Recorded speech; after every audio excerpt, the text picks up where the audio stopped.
감사합니다. 오늘 함께 나눌 말씀은 지난 주일 본문과 똑같습니다.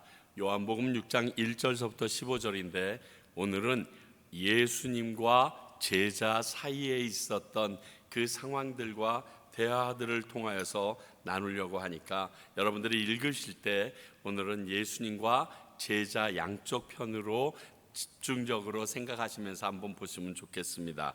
우리 한 절씩 교독하겠습니다. 제가 먼저 1절 읽습니다.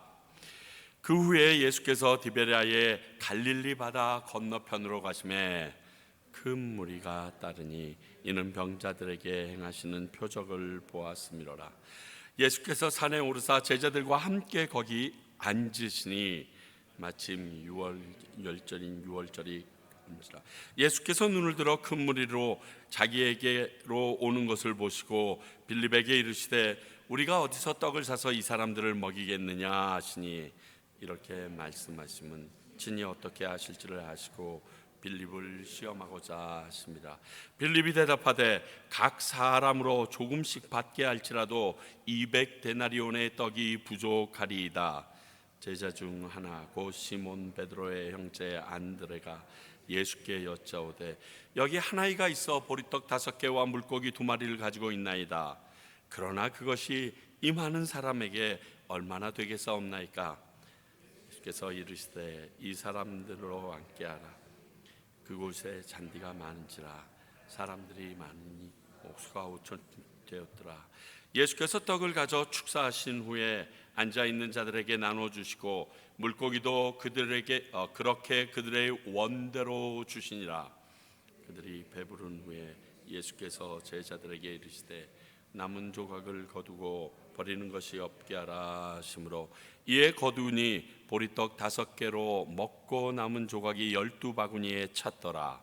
그 사람들이 예수께서 행하신 이 표적을 보고 말하되 이는 참으로 세상에 오실 그 선지자라. 함께 읽습니다. 그러므로 예수께서 그들이 와서 자기를 억지로 붙들어 임금으로 사르짖은 줄 아시고 다시 혼자 산으로 올라가시니라. 아멘. 우리는 같은 본문을 가지고 지난주에 예수님과 무리들이라는 측면에서 보았습니다. 무리들이 예수님을 무엇 때문에 쫓아왔고 그 무리들의 끝까지 예수님에 대한 바라는 모습, 그러나 그들을 향한 예수님의 자세와 생각이 얼마나 차이가 있었던가를 우리가 말씀을 통해서 확인해 봤습니다. 오늘은 그 예수님과 제자들의 반응 가운데서 우리가 발견하는 내용을 가지고 좀 나누려고 합니다. 먼저 예수님이 제자들에게 하신 내용들을 중심으로 좀 한번 생각해 봅니다. 자, 예수님은 큰 무리가 오는 것을 보고 뭐라고요? 목자 없는 양같이 유리방황하는 것을 불쌍하게 여기셨습니다. 그래서 예수님께서 제자들의 생각과 행동을 말씀하시고 주시하고 계셨습니다. 그 첫 번째가 누구에게 딱 떨어졌냐면 빌립이라는 제자입니다. 이미 예수님이 어떤 일을 하시기로 결정했다라고 우리가 지난 주일 오늘 말씀에 질문하실 때 5절에서 그 내용이 자기에게로 오는 것을 보시고 6절이죠. 친히 어떻게 앞으로 하실 걸 먹이기로 결정하셨다. 쉽게 얘기하면 어떤 방법이 있는지 모르지만 그 큰 무리를 먹이기로 결정을 해 놓으시고 빌립에게 지금 묻는데 그 내용이 시험하기 위하여 물으셨다 이렇게 하십니다. 우리가 어디서 떡을 사서 이 많은 사람을 먹일까라고 빌립에게 물으십니다. 그랬더니 빌립이 뭐라고 대답을 하냐면 우리는 방법이 없사오나 하나님의 아들이신 주님은 알 수 있습니다. 이렇게 얘기했으면 얼마나 좋았겠습니까? 빌립이 그러지 못했습니다. 빌립의 믿음과 생각을 시험하신 것이 이게 확실한 이유가 이 대답에서 여실히 드러납니다. 여러분, 우리가 미리 알아야 될 것은 야고보서를 공부할 때 예수님은 그 누구도 시험하지 않고 또 시험 받지도 않는다고 그랬을 때 그 시험은 템프테이션이 아니라 테스트라고 템프테이션이고 테스트가 아니라고 말씀을 드렸습니다. 자, 예수님이 우리를 넘어뜨리려는 목적의 그러한 유혹과 같은 시험은 하시는 분이 아니십니다. 그러나 우리를 믿음 가운데 더 견고히 세우기 위하여 우리에게 여러 가지 방법으로 테스트는 하곤 하셨던 하나님인 것을, 주님이신 것을 우리는 기억하고 있어야 됩니다. 먼저 아브라함에게서부터 그렇게 했습니다. 아브라함이 사실 이삭을 낳을 때까지 그의 모습이 하나님의 보시기에 든든해서 그의 모든 테스트를 통과했다라고 보기 어렵습니다. 그러나 100세가 돼서 외아들 이삭을 얻고 난 후 약 10년에서 15년이 지난 후에 장성한 그 외아들 이삭을 모리아산에 제물로 바치라고 말씀하십니다. 이 말을 들었던 아브라함이 담대하게 그 다음날 일어나서 가서 그 시험을 통과했던 것을 여러분 기억하실 것입니다. 아브라함이 이겨냈지만 그렇지 않으셨어도 이 일로 아브라함을 버리거나 그를 포기하실 하나님은 아니라는 것을 우리는 알고 있어야 됩니다. 왜? 테스트는 그 사람을 넘어뜨리고 좌절 가운데, 멸망 가운데 인도하는 게 목적이 아니라 그 사람을 세우시는 게 목적이기 때문에 그가 혹시 이 테스트에 아니 미친 소리 하지 마세요, 몰렉도 아니고 이러실 수가, 뭐 이랬다 손 치더라도 하나님께서는 그 아브라함을 다시금 만드시고 가꾸셔서 또 그 일을 계속하게 하셨을 거예요. 왜냐하면요, 다윗의 경우를 보면 우리가 충분히 예상할 수 있습니다. 하나님이 어떤 분인지. 다윗은요, 테스트가 아닌 템프테이션, 즉 시험이 아닌 유혹에 넘어져서 깨졌던 사람입니다. 그런데 그가 하나님의 말씀을 듣고 회개하고 주님 앞에 나오니까 하나님께서 시험에 넘어졌던 다윗도 일으켜 세우셔서 하나님의 마음에 합한 자로 끝까지 밀어 쓰시고 그 후손들로 또 다윗으로 인하여 영원한 왕좌에, 그리고 오시마 약속하셨던 메시아조차도 그 다윗의 계보에서 낳도록 허락해 주셨던 분입니다. 자, 이런 하나님이라면 아브라함이 이때 실패를 했다고 그래서 아브라함, 야, 너 쳐버려, 새로운 사람, 뭐 이렇게 하실 분은 아니라는 겁니다. 자, 오늘 빌립은요, 그런 예수님의 의도를 이해 못하고 자신의 한계에 딱 갇혀서 주님의 시험을 대답하는 모습이 나옵니다. 이게 정확한 표현일 거예요. 그러나 다른 제자를 통해서 예수님이 원하는 방향과 대답을 빌립에게 알려주시는 내용이 오늘 모습입니다. 참 안타깝습니다.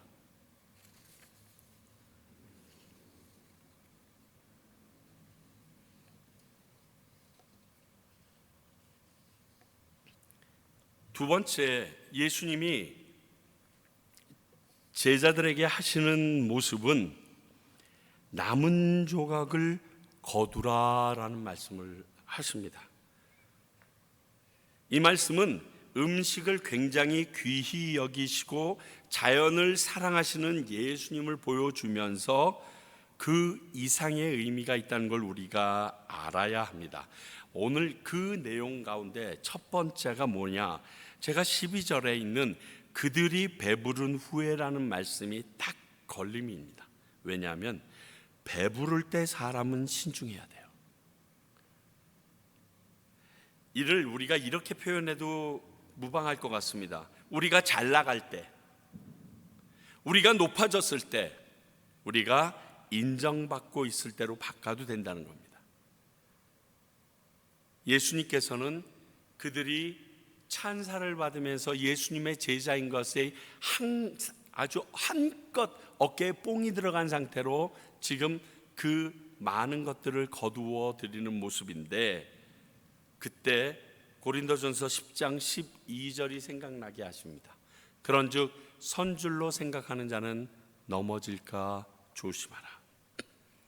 우리가 배부르게 해주신 것, 그 원동력이 무엇인지 그 모든 것을 거두면서 알게 됩니다. 맞아, 이게 예수님께서 하신 일이지. 하나님께 기도하고 예수님의 능력으로 우리 모두가 이렇게 배부르게 먹은 것이지. 그걸 깨닫게 해주시는 거예요. 여기서 제자들과 이들 5천 명에게는 어린이가 가져온 오병이어의 흔적과 이 일을 이루신 하나님의 은혜와 예수님의 마음을 기억하고 있어야만 했습니다. 그것을 위하여 하나님께서 그 현장을 보게 하십니다. 자, 지금 먹은 게요, 물고기 2마리와 보리떡 5개입니다. 그러면 남아있는 것들도 그런 것들일 거예요. 그리고 가져가기 쉬운 떡을 지금 거두고 있는 건데 흔적은 그게 보였을 거예요. 이게 어디에서 나온 거지? 그걸 깨닫게 해주시는 거예요. 자, 우리가 이것으로 배부르게 되었지 않은 그 자세요, 무엇 때문에 배불렀는지 아는 그러한 잘못된 생각에서 우리가 배부르게 된 게 이것 때문이었지, 그리고 그것에 집중하게. 자, 여기서 하나 더, 예수님의 은혜는 기억해야 될 뿐만이 아니라 조그만 것도 버릴 것이 없다는 사실을 우리는 또 알게 해주십니다. 그분이 우리에게 허락하신 은사도 이와 똑같습니다. 은사라는 것은 은혜로 우리에게 주어진 달란트 같은 것입니다. 탤런트 같은 것입니다. 주신 은사가 내게 주인이 되는 것이 문제가 되더라고요. 많은 사람들이 머리를 똑똑하게 하거나 외모가 아름답게 되어지거나 그가 굉장히 많은 테크닉과 기타 등등을 가지고 있을 때 이것이 나를 드러내기 위하여 하는 그러한 모습이, 이게 문제죠. 이것이 내게 주신 분이 하나님이라는 것을 기억하고 하게 되면 진짜 좋고 중요한 것이거든요. 주신 은사를 거부하거나 묵혀두는 것, 그래서 그 은사를 누가 주시는지 이전까지 버리게 되는 것, 이거는 분명히 바르지 않습니다. 어떤 사람이 딱 볼 때 저 사람은 저런 은사가 있었는데 옛날에 이런 거 잘했는데 지금은 그거 안 하고 괜히 과묵한 척하거나 허튼 것에 움직이는 거, 그거 바르지 않습니다. 하나님께서 주신 재능은 내가 버린다고 해서 버려지지 않고요, 내가 계속 취하고 칩다고 해서 취할 수 없습니다. 하나님이 걷어가시면요 하루 아침에 끝나고요, 하나님께서 그냥 내비두시면 내가 그걸 안 하려고 해도 그게 내 안에서 막 움직입니다. 제가 음악에 은사가 있다라고 표현할 정도로 재능이 있지는 않습니다. 그저 우리 학년 가운데서 노력한 만큼 좋은 점수를 받았던 놈 중에 하나입니다. 근데 정말 아무것도 안 하는 놈 같은데 기가 막히게 잘하는 애들이 있어요. 내가 발벗고 뛰어도 못 따라가게 잘하는 애들이 있어요. 근데 그 애들이 어디에서 넘어지느냐, 그것이 내 것인 건 줄 알고 사용하거나 그것들에 대하여 자신감이 없어서 묵혀놓을 때 완전히 망가지는 것을 저는 음악계에서 한두 번 본 게 아닙니다. 그게 너를 넘어지게 해요. 잘 돼서 넘어지더라고요. 그게 하나님의 은혜인 것을 기억해야 되고 그 조그만 것도 하나님을 위하여 쓰려고 노력하는 모습이 있어야 됩니다. 음식을 아끼고 하나님이 창조하셔서 우리에게 주신 자연을 소중히 여기는 것도 아주 중요합니다. 그러나 하나님의 은혜를 기억하고 소중히 여기는 자세야말로 정말로 중요합니다. 하나님의 은사로 주어진 오병이어의 흔적들입니다.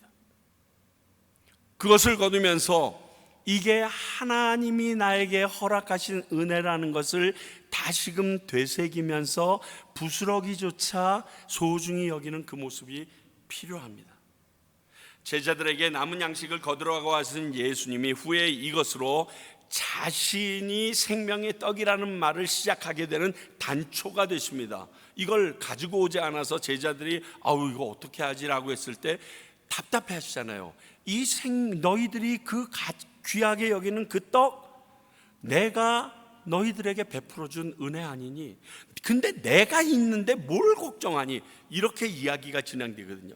그래서 너희들이 먹는 떡이 아니라 하나님의 말씀, 산 떡인 나를 바라봐야 된다, 이렇게 이야기를 진행하시는 그 내용인데, 그것 의미로 생각해 볼 때 그 남은 것을 거두라고 하셨던 이유는 하나님의 은혜를 기억하라고 얘기하기 위한 시발점이 됐다는 것을 우리는 충분히 알 수가 있는 것입니다.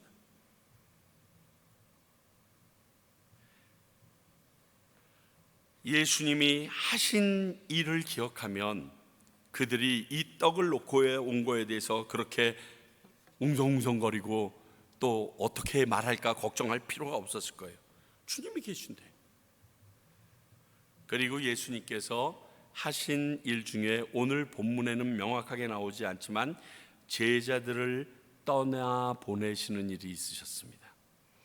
다른 우리가 말씀드린 것처럼 오늘 이 이적은 요한복음에는 4번째 나오는 이적이지만 마태, 마가, 누가, 요한복음에 다 기록되어 있는 몇 개 안 되는 아주 중요한 기적입니다.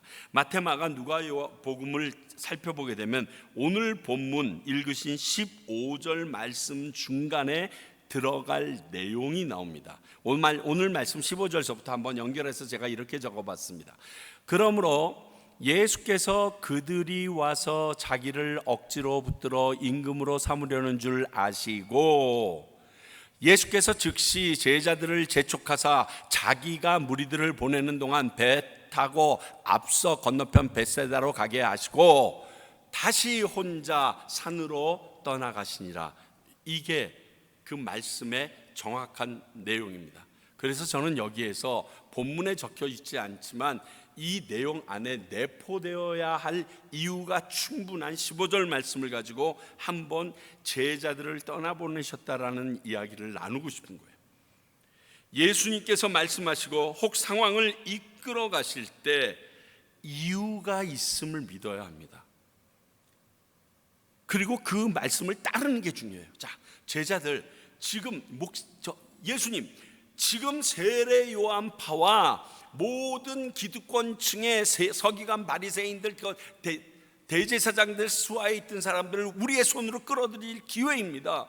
이 시간에 우리를 보내시고 혼자 남으셔서 어떻게 하시려고 그럽니다. 우리를 써서 지금 사람들 교인들을 모읍시다. 우리 신도들을 형성합시다. 이렇게 생각하는 게 어찌 보면 물 들어올 때 노저라라는 그러한 말에 합당할 수도 있습니다. 그런데 제자들을 그냥 급하게 돌려보내십니다. 감사한 것은 이때 그 어느 제자 한 명도 예수님 말에 거부하거나 노하지 않고 배를 타고 건너갑니다.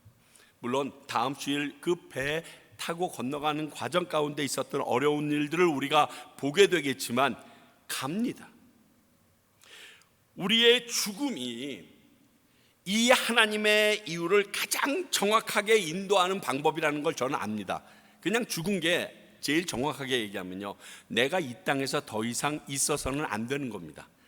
해야 될 일이 끝났거나 있어서는 안 되니까 하나님께서 데리고 가시는 거예요. 왜? 죽음이 내 스스로 결정할 수 있는 게 아니잖아요. 뭐 자살하면 된다고 그러는데 여러분, 자살 쉽지 않습니다. 죽었다 다시 깨어나는 사람들, 자살 시도했다가 다시 살아나는 사람들 엄청 많거든요. 그래서 제가 볼 때 이 죽음이라는 것이 하나님의 이러한 인도를 가장 명확하게 보여주는 방법인데 보통 그렇지 않으시거든요. 그래도 제자들은 여전히 예수님께서 왕이 되시면 내 자리가 어디인지 그것 가지고 끝까지 예수님이 십자가에 달리는 그 주간까지 싸웁니다. 그것을 볼 때 예수님께서 제자들을 서둘러 보내셔야 되는 이유는 너무 충분하셨어요. 정확한 이유가 있으셨어요. 그분이 우리에게 이렇게 명령하실 때 버티거나 다른 방법을 모색하면요, 문제가 생겨요. 여러분, 이것을 정확하게 깨닫는 게요, 은혜예요. 우리 목회자의 입장에서는 언제 은퇴해야 될지, 언제 그 사역지를 떠나야 될지, 내가 그 떠나서 지금 어느 곳으로 가야 될지, 이것을 하나님의 음성을 듣고 그대로 움직일 수 있는 것이요, 축복이에요. 축복. 죄송한 김태중 선교사님도 계시지만 여기 있는 선교사님들의 갈등 중에 하나가 뭐냐 하면 그때가 언제인지 명확하게 딱 들어오면, 왜 여기 오라고 했을 때도 왔는데 그거 아쉬워하시겠어요? 딱 손 들고 갈 텐데 그게 우리가 생각할 때 너무 애매모호해. 우리가 그걸 명확하게 잘 모르겠어. 그런데 주님께서는 분명히 얘기하셨는데 내가 못 알아차려요. 그러니까 하나님께서 잘못 얘기하신 게 아니에요. 내가 그쪽 방법에 예민하게 반응하거나 그 말씀에 대하여 내가 깊이 이게 없었던 거예요. 이게 있으면요, 그 일을 결정하고 움직이는 게 전혀 문제가 없어요. 제가 사랑하는 평강교회에 오면서 하나님, 제가 2030년 12월이라고 교인들에게 선포하겠습니다 라고 하고 왔어요. 사실 언제 떠나겠습니다 라고 선포하고 사역을 시작한 건 처음이에요, 여기가. 그런데 하나님께서 갑자기 문득 지난 12월에 이런 말씀, 마음을 주시는 거예요. 내가 그거보다 먼저 가라 그러면 안 갈 거니? 그러시는 것 같아요. 가야죠. 이전 교회에서 가지 말래도 가도록 주님께서 허락해 주셨고 길을 열어주셨는데, 주님께서 내가 말한 것에 따라 움직이실 분이 아니라는 걸 저는 알아요. 다만 그 있으라는 것보다 더 오래 있었을 때 저나 저희 교회가 성도님들이 겪어야 될 어려움이 있기 때문에 그것은 아닐지라도 분명히 그 방법 안에서 말씀하실 때 내가 민감하게 해주세요라는 게 저의 기도 제목이 됩니다. 왜? 그게 제일 정확하기 때문에. 오늘 제자들을 떠나보내셨던 예수님께서는 그 정확함으로, 그리고 그 명확함으로, 더 좋게 말하면 제자들에게 꼭 필요하기 때문에 이 일을 행하십니다. 그럼에도 불구하고 제자들은 여전히 딴 생각을 품잖아요. 하나님은 우리를 사랑하시고 그렇기 때문에 보호하시고 지키시는 분임을 믿는다면, 여러분, 하나님께서 우리를 어떻게 어디로 가서 무엇을 하라고 얘기할 때 주저할 필요가 없어요. 하나님이 그런 분이 아니라면 좀 얘기가 커지죠. 그러나 그러한 분인 것을 우리에게 이미 성경을 통해서 수많은 신앙의 선배를 통해서 알려줬는데 왜 그 말씀대로 안 따라요? 날 꼬꾸라지게 하시겠어요? 나로 인하여 어렵게 하시고 기뻐하실 그런 분이 아니시잖아요. 자, 그러면 이번에는 예수님께서 하신 말씀들과 행동에 대한 제자들의 반응을 좀 우리 한번 좀 볼까 합니다. 자, 예수님께서 빌립을 시험하시고 그때 나타난 안드레, 그 안드레의 행위와 또 그 기적의 산물들을 전달하고 거두어 드리라고 얘기하셨던 이 제자들의 모습을 우리가 좀 보겠습니다. 먼저는 빌립입니다. 6절을 보면 예수님은 무리를 먹이는 것을 기정사실화로 정해놨습니다. 어디서 떡을 사서 먹일 것인가를 물으셨는데 빌립은 돈이 없어서 먹일 수 없다라는 의미로 얘기합니다. 그게 7절입니다. 보세요. 각 사람으로 조금씩 받게 할지라도 200데나리온의 떡이 부족하리이다. 200데나리온의 떡이라고 그러면 안식일날 그들이 쉬는 것을 빼놓고 나면 거의 한 사람이 1년치 월급이 싹 다 들어가야 되는 거예요. 굉장히 많은 돈이에요. 큰 돈이에요. 200데나리온의 돈이라도 부족하다라고 얘기합니다. 아까 말했지만 우리는 이런 환상을 가질 수 있습니다. 빌립이, 하나님은, 예수님은 하나님의 아들이십니다. 물을 포도주로 만든 것을 제가 봤습니다. 뿐만이 아닙니다. 신하의 아들의 병도 말씀으로만 고쳤고 38년 된 병자도 고치신 것을 내가 보았기에 주님은 하실 수 있습니다. 이들을 먹이실 수 있습니다. 뭐 이렇게 얘기했으면 얼마나 좋았겠어요. 그러면 우리 모두 빌립같이 되자 뭐 이렇게 하고 난리가 났을 텐데, 예수님 걱정 마세요. 어디에서 떡을 살지 모르겠지만 하나님 아버지께 기도하면 능히 우리가 이들 잘 먹일 수 있는 거 제가 압니다. 뭐 이렇게 좀 믿음 있는 제자처럼 얘기했으면 좋겠는데 오늘 그렇게 얘기 안 합니다. 오늘 빌립의 태도는요 아주 상식적이고 이성적입니다. 죄송하지만 저라도 그랬을 거예요. 저라도. 굉장히 제가 계산이 빠르기 때문에 저라도 그랬을 가능성이 높아요. 아니, 저는 그렇게 말했다기보다는 저는 화를 냈을 거예요. 저에게서 정말 나쁜 게 뭐냐면, 화성에서 온 남자, 금성에서 온 여자인가, 그 책에 보면 그게 나오는데요. 남자들이 무엇을 이야기를 할 때, 여자들과 대화할 때 제일 많이 싸우는 게 뭐냐고 보니까 이런 얘기를 하더라고요.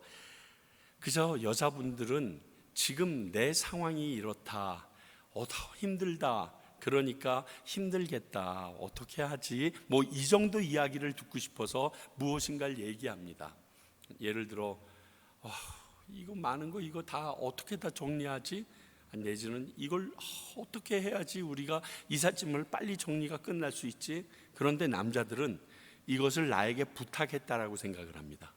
부탁했다라고 생각하는데, 내가 할 수 있으면 그래 내가 해줄게, 그러고서 막 하기 시작합니다.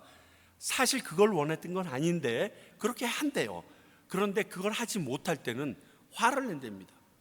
지금에 와서 왜 그따운 얘기를 해서 막 그리고 신경질을 내고, 이게요, 그 말한 그 사람에게 대하여 화가 난 게 아니라 그 말을 들어줄 수 없는 나에 대해서 화가 난 거거든요. 근데 제가 이게 되게 강해요. 저희 아내가 그래서 저에게 말할 때 너무 많은 생각을 하고 어떻게 말해야 될지, 오늘 아침도 똑같이 이랬거든요. 그래서 야, 이거 딱 오늘 설교했으면 좋겠다, 내가 그렇게 하고 지금 말씀드려요. 저는 예수님한테 그랬을까요? 이거 보시라고, 돈도 없어, 돈이 있다선 치자. 자, 5천 명이 먹을 떡을 지금 말해서 언제 가지고 오냐고. 떡집을 지금 우리가 어렌지에도 한 100개의 떡집을 동시에 어렌지에서 한 집에서 1000개씩 가지고 오라고, 100개씩 가지고 오라고 그래도 못 가지고 올 판인데 지금 무슨 소리 하냐고, 인원이 지금 수만 명인데 라고 막 승질을 냈을 거예요, 저 같으면. 그러니까요, 오늘 빌립이 이렇게 말한 건요, 굉장히 이성적이고 컴한 상태에서 예수님을 존경하는 것으로 얘기한 거예요. 제가 보기에는 그래요. 그래서 우리는 이 빌립의 대답을 이해할 수가 있어요. 충분히 이해가 됩니다. 이건 아니시라고. 그곳이 빈들이에요. 날은 저물어 가고 있습니다. 그런 상황에 남자만 5천 명, 그 많은 사람을 어떻게 떡을 어디서 사가지고 와서 됩니까? 지금처럼 전화하면 한꺼번에 밀려오는 것도 아니고, 과테말라에서 만약 오늘 오후 3시쯤에 이 지역에 있는 빵집에 전화해서 5,000개 빵 갖다 주세요, 아무 데서도 오더 안 받습니다. 그만큼 해낼 자신이 없거든요, 그 시간까지. 그거랑 똑같은 거예요. 아무리 좋은 이상도 현실을 직시해야 합니다. 진짜로요. 빌립은 지금 현실을 볼 때 도저히 먹일 수 없다는 사실을 알았습니다. 현실을 보면 그의 생각이요 100번 1000번 옳습니다. 그러나 우리 지금 하나님을 믿는 자들이 하나님의 말씀을 보는 거잖아요. 빌립의 문제는요, 그 몰려드는 큰 무리들만 보았습니다. 지금 내 옆에 계신 예수님은 보지 못했다는 게 이 가장 큰 치명적인 겁니다. 자, 예수님을 빼놓고 현재 상황만 바라보니까 답이 안 나오는 거예요. 여러분, 이럴 때가 참 많아요. 교회 사역할 때요, 이런 적 엄청 많습니다. 교회 사역, 하나님의 사역 한다 그러면서 하나님은 빼버리고 우리끼리 뛰다 보니까 그 일을 해결할 수 없어서 교회 내에서 분란이 생기고 서로 당파가 생기고, 여기에 엄청나게 문제가 있습니다. 그런데 안드레가 빌립이 예수님을 생각하지 않았을 때 돈이 있어야 떡을 살 수 있으며 시간이 필요하다는 상식의 틀에서 벗어나오지 못했어요. 기억하십시오. 우리가 하나님께 쓰임 받으려면 돈이 있어야, 또 어떤 사람이나 무엇이 확보돼야 할 수 있다라는 그 상식의 틀을 깨야 그 옆에 계신 예수님이 보이기 시작합니다. 저는 그나마 한국 교회에서 아마 행사를 제일 많이 했다라고 꼽는 사람들 중에 하나일 거예요. 많은 행사를 경험해 봤어요. 만여 명이 함께 모이는 집회를 한 형제와 둘이서 3박 4일 동안 스크린 덕후 자면서도 해봤고요. 별짓을 다 해봤어요. 그렇기 때문에 지금 이 말씀이 뭔지 저는 옵니다. 그때를 생각하면요, 내가 얼마나 자기 의에 나서서 했는지 창피해져요. 내 의로 그 일 못하거든요. 결국 하나님이 하시거든요. 마지막에 하나님이 손써서 끝내시거든요. 내 예수님이 내 옆에 있음을 보는 그 순간 희망이 보여요. 세계가 달라 보여요. 어떤 가능성과 활실성이 보이기 시작합니다. 왜냐하면 하나님을 믿는 자에게는 예수님 안에서 능치 못할 일이 없다고 하셨거든요. 근데 현실에서는 그렇게 할 수 없다라고 믿는 그 확신이 믿음을 이겨버리려고 그래요. 이때 문제가 생겨요. 물론 그런 불가능한 상황을 통해서 하나님께서 이것은 네가 해야 될 일이 아니라고 막기도 하십니다. 이것도 분별할 수 있어야 됩니다. 하나님이라도 내지는 하나님의 말씀까지 제외시키고 하나님의 쓰임을 받는다는 것은요, 일반적인 세상의 일을 하는 방법입니다.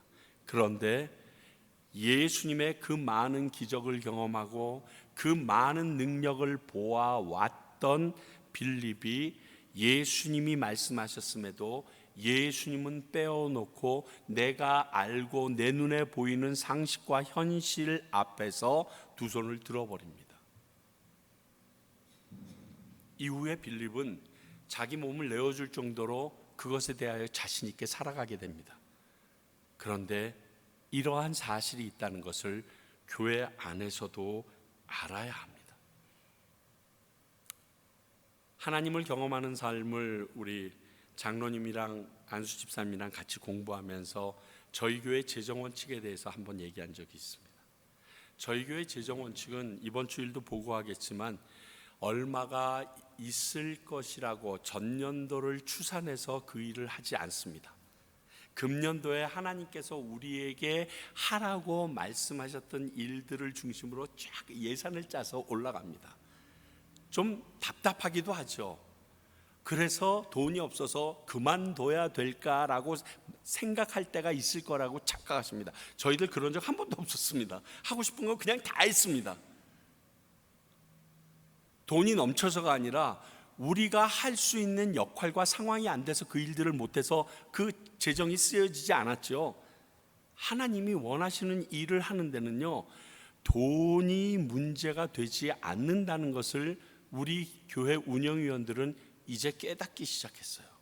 그게 중요한 게 아니라 이게 진짜 하나님이 하라고 하신 일인가, 이게 하나님이 원하시는 일인가, 이게 포커스가 되기 시작했어요. 그러면 나머지는 하나님이 피로 채우세요. 하나님이 원하셔서 다 덮어주세요. 왜?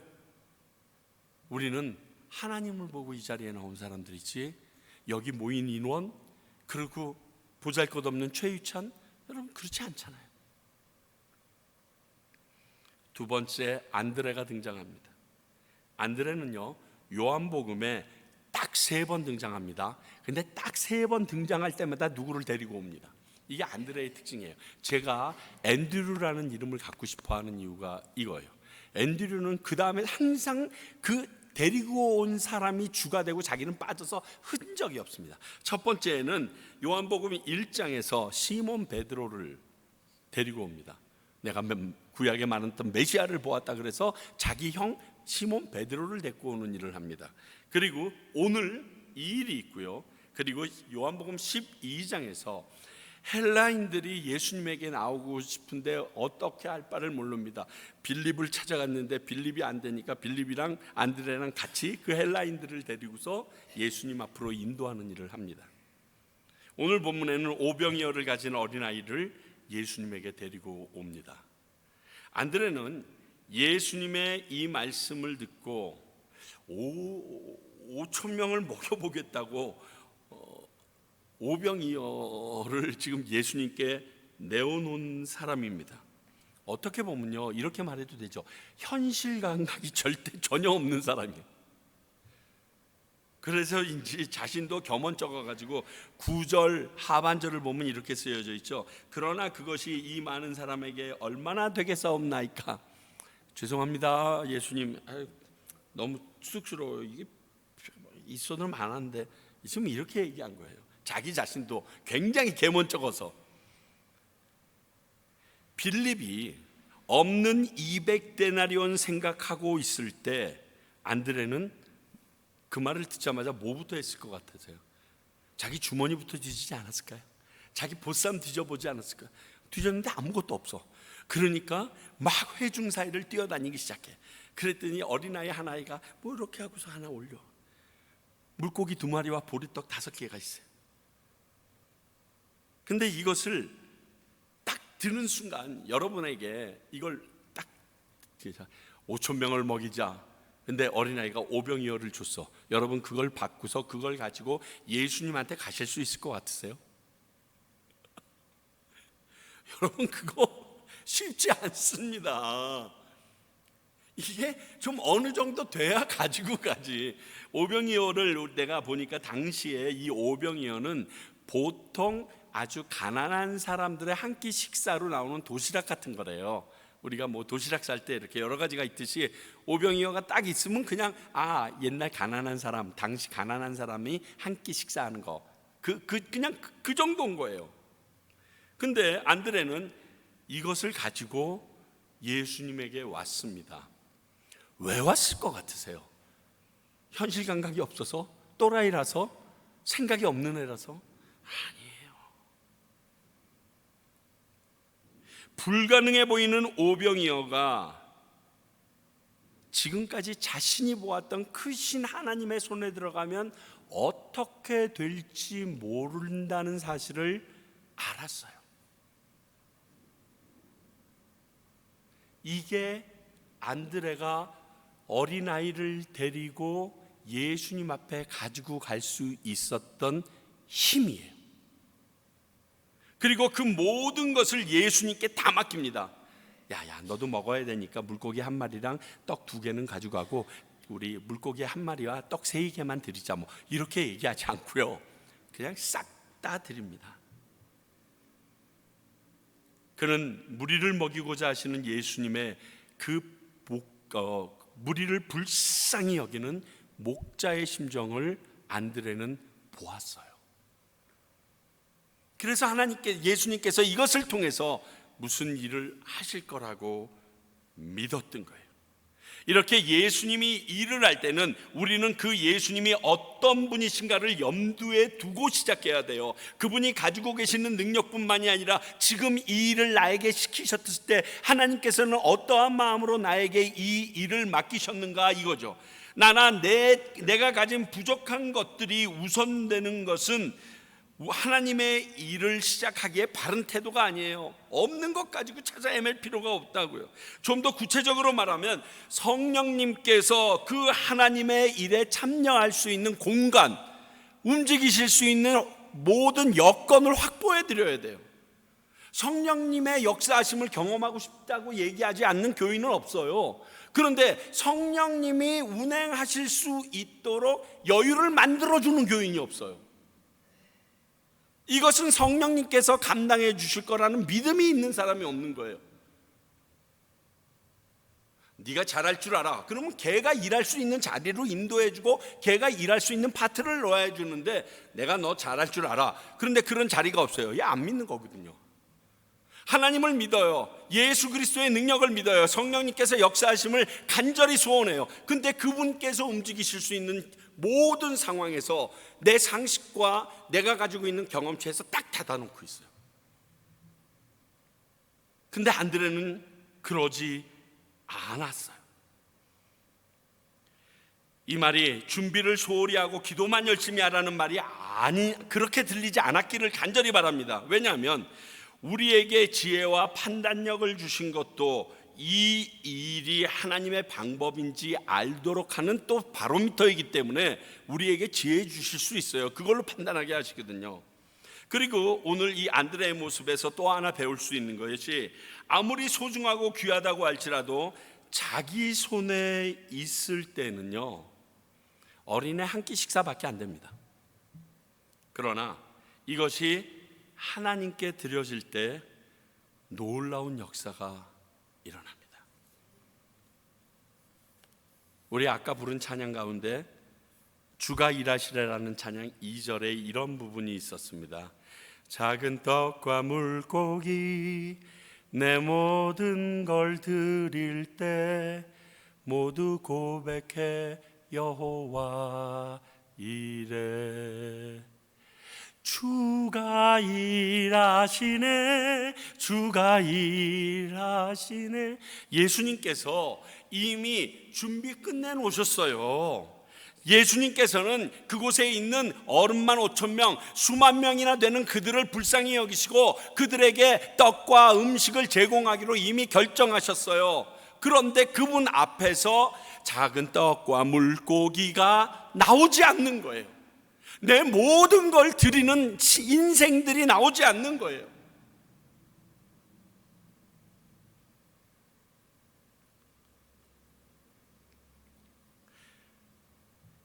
이 말씀이 이전에 우리가 가진 것이 중요하지 않다라는 오해를 해석해 줍니다. 그 아이가 가졌던 게 중요해졌어요. 차라리 주어진 환경 속에서 역사하시는 하나님의 능력을 보도록 해주십니다. 여러분, 이것은 하나님께서 역사하실 때의 기본 자세예요. 모세에게 못 가겠습니다. 그럴 때 뭘 가지고 처음 그에게 능력을 보여줍니까? 손. 넣어라 빼라, 넣어라 빼라. 문둥병 생겼다, 문둥병 사라지고. 네 손에 든 게 무엇이냐? 지팡이. 던져라, 잡아라. 홍해가 갈라섰을 때 네 손에 있는 것이 무엇이나 그 지팡이를 펴서 홍해를 갈라라. 우리에게 주어진 것 안에서 하나님께서는 하나님의 능력을 덧입어서 나갈 수 있도록 항상 해주세요. 그러므로 내가 가지고 있는 게 필요 없다는 얘기가 아닙니다. 그 안에서 하나님의 능력이 발휘되는 것을 보게 해주십니다. 우리에게 물질이나 인력이 부족해서 하나님의 일을 못한다고 말하는 것은 변명에 지나지 않다라는 사실을 오늘 우리에게 또 일깨워 줍니다. 그렇다고 아무것도 없는데 무조건 일하자, 이럴지는 않을 거 아니에요. 기도해보고 말씀을 통해서 확인해보고 일할 거 아니에요. 하나님이 원하시고 허락하실 일이라면 그 일을 방해할 수 없게 하십니다. 저는요, 사역하면서 이걸 너무 많이 경험해봐요.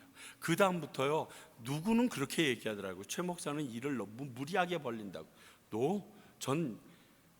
저희 아내가 제일 잘 알아요. 어떤 일을 해놓고 나면요, 이거 다시는 안 하겠다고 원망을 하고 힘들어하고 지쳐합니다. 그러나 그 일이 될 걸 알아요. 왜? 하나님이 원하셨고 하나님이 계획하신 일인 것을 알기 때문에. 그런데 그 중간에 그 일을 맡은 사람은 물질이 없기 때문에, 인력이 없기 때문에, 도와줄 사람이 없기 때문에 좌절해서 저처럼 생지랄을 할 때가 있어요. 그러나 하나님은 그거랑 상관없이 하나님의 능력으로 그 일을 해나가세요. 저는 그걸 수도 없이 경험했어요. 하다못해 저번에 말씀드린 대로 우리가 가지고 있는 거 아무것도 없어서 기타줄, 그것도 세게 치니까 떨어진 기타 2대 가지고서 일본의 하라주쿠를 걸어가는데 양쪽에 있던 앰프가 터져나가면서 그 사람들이 우리가 두려워서 막 피하고 악기 싸고, 전 경험해 봤거든요. 대만에서 집회를 하는데 거긴 스콜이 항상 정확하게 내려요. 저녁 우린 6시 집회인데 4시 정도까지 정신없이 비가 와요.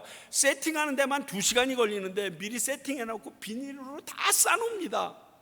그리고 그렇게 비가 올 때 되면 그 기자재가 물에 촉촉해지면 걱정합니다. 오늘도 누가 올까? 미어 터져요. 옆에 있는 사당이 무너질 정도로 어마어마한 일들이 끊임없이 일어납니다. 우리가 하는 게 아니거든요. 하나님이 원하시는 일에 내가 모든 것을 드리면 그분이 하시기 시작하더라고요. 겁대가리가 없어져요. 그러면요. 하나님이 원하시는 일이라는 것만 확인되는 순간, 말씀으로 딱 접지되는 순간 겁이 없어져요. 왜? 그분이 일인데 나를 써주는 게 감사한 거지 멈추시지 않는다는 걸 확신하는 거예요. 차라리 방해되는 것은 내 것을 온전히 드리지 못해 하는 마음, 이게 문제예요. 하나님을 온전히 신뢰하지 못하는 믿음, 이게 제일 큰 문제예요. 악기하는 애들이 대만에 자기 비싼, 그것도 전공하는 애들이 악기를 가져갑니다. 여러분, 악기가 터지면 최소한 10,000불입니다. 근데 그 습기에 다시 날씨가 추워지면 악기 반드시 터집니다. 악기 한 명도 안 터졌어요. 한 달을 돌아다니는데 악기가 하나도 안 깨져요. 그 비싼 악기가. 저는 하나님이 하시면 합니다. 그리고 마지막에 나누고 거두어 드리는 제자들의 모습입니다. 이것은 아까 말씀드린 대로 제자들이 무리들에게 예수님의 능력과 은혜를 나눈 것이고요, 무리들이 앉았던 자리에서 예수님의 사랑과 은혜가 얼마나 크심을 확인하는 자리가 되었을 것이라는 거예요. 예수님은요, 제자들을 끝까지 사랑만 하셨을 뿐만이 아니라 사랑했기 때문에 그들에게 끝까지 훈련시키셨습니다. 이유는 명확합니다. 하나님의 일을 이렇게 일어나고 완성된다는 것을 보여주셔야 했어요. 네가 하나님의 일을 할 때도 동일하게 이런 역사가 일어날 거다. 예수님이 떠나시고 너희들만 남아있을 때도 앞으로 하나님께서 그 일들을 너희들을 통하여 감당해 주실 것이라는 믿음을 주셔야만 했었어요. 그래서 제자들을 보내실 때, 2명씩 보내실 때 맨 처음에 어떻게 합니까? 더러운 귀신을 쫓아내며 모든 병과 모든 약한 것을 고치는 권능을 주셔서 보냅니다. 그러고서 그들에게 당부하기를 너희들 아무것도 가지고 가지 마라. 왜? 돈에 의지하고 있는 것에 의지할까 봐 싹 없고 오직 주님만 의지하고 나가라, 그렇게 시킵니다. 다른 것에 여유를 없게 하십니다. 그리고 요한복음에서는 보혜사 성령님을 너희에게 보낼 것이다, 그분이 어떤 분이신지 얘기해주고 그분이 여러분 너희들이 있는 곳마다 너의 부를 때마다 너희를 돕고 이것까지 한꺼번에 주십니다. 사랑하는 성도 여러분, 하나님께서는요, 우리들에게도 이 땅에서 이런 제자들과 같이 살아가기를 원하십니다. 그리고 나는 모르지만 우리 그들 각자에게 하나님께서 이 땅에서 하나님을 감당할 것들을 이미 주셨고 그 능력을 가지고 훈련받게 하셨습니다. 그걸 우린 기억하고 있어야 돼요. 그 믿음이 있어야 됩니다. 그래야 오늘 예수님의 제자 빌립처럼 또 수많은 제자들이 엉겹결에 배에 탔던 것 같은 이러한 생각을 안 하게 될 것입니다. 아, 하나님의 뜻이 있으셨구나. 그 예수님이 계심으로 말미암아 내가 이 말에 대하여 신뢰해야 되겠구나. 그분의 일에는 내가 하는 일이 아니라 하나님이 하시는구나. 우리는 이 마음으로 매일매일 오병이어와 같은 하나님의 크심을 경험하고 살아가는 저와 여러분이 되길 바랍니다. 기도하겠습니다. 하나님, 오늘 오병이어의 기적을 제자들과 관계에서 살펴보면서 나약한 나의 모습도 바라보게 되고, 그리고 하나님께서 지금까지 베푸셨던 은혜도 되돌아볼 시간 주심에 감사드립니다. 언제나 동일하신 그 주님을 잊지 말게 하시고 그분으로 인하여 우리가 이 땅에 보내짐을 받았고 이 땅에서 살고 있다라는 사실을 기억하게 하시며 우리 주변에 내 삶의 흔적에 예수님의 은혜의 자국들을 찾아내서 그 은혜의 능력을 갖고 나아가는 저희들 되게 하여 주시옵소서. 지금은 우리 주 예수 그리스도의 은혜와 하나님의 크신 사랑과 성령님의 이 모든 것을 기억나게 하시고 도와주시는 능력이 정말 예수님을 바라보고 또 예수님의 일을 하는 자로서 예수님을 온전히 신뢰하길 원하는 주님의 귀한 백성들과 그 모든 훈련이 필요함을 알고 훈련의 장으로 세워주신 평강교회와 또 그 모든 것을 깨달았기에 동일한 길을 가고자 하는 주의 백성들을 세우기 위하여 오늘도 복음을 전하고 계시는 선교사님들 위해 이제로부터 영원히 함께 하시기를 간절히 축원하옵나이다. 아멘.